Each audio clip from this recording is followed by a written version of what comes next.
মুজিজা আল্লাহ তাআলা এরকম ভাবে আসমান থেকে অনেক কিতাব পাঠিয়েছেন, বড় বড় চারটে কিতাব, বড় বড় কিতাব চারটে কিতাব, তাওরাত, জাবুর, ইনজিল, কুরআন।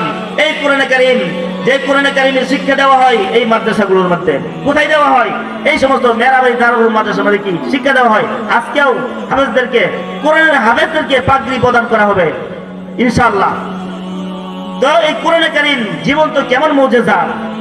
এই কোরআনে কারীম যদি মুসলমান নাম যদি কাফেররাও শুনেন, তাহলে তাদের কুফরে নষ্ট হয়ে তাদের মন ঈমানের দিকে ধাবিত হয়। যদি কোনো কাফেরদের সামনেও কোরআনে কারীমের তেলাওয়াত করা হয়, তাহলে কোরআনে কারীমের তেলাওয়াতের বরকতে কাফেরদের কুফরে শেষ হয়ে ঈমানের দিকে ধাবিত হয়। এরকম ভাবে নবী মুহাম্মদুর রাসূলুল্লাহ সাল্লাল্লাহু আলাইহি সাল্লাম যখন নাকি মক্কার মধ্যে কোরআনে কারীম অবতীর্ণ হতো, রাসূলুল্লাহ সাল্লাল্লাহু আলাইহি সাল্লাম কোরআনে কারীম তেলাওয়াত করতেন। আর এদিকটা রাসূলুল্লাহ সাল্লাল্লাহু আলাইহি সাল্লামের কোরআনে কারীম তেলাওয়াত শুনে মানুষ মুগ্ধ হয়ে তারা ঈমান নিয়ে আসতো।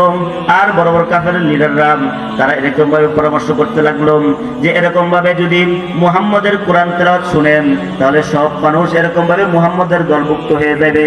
নাউজুবিল্লাহ।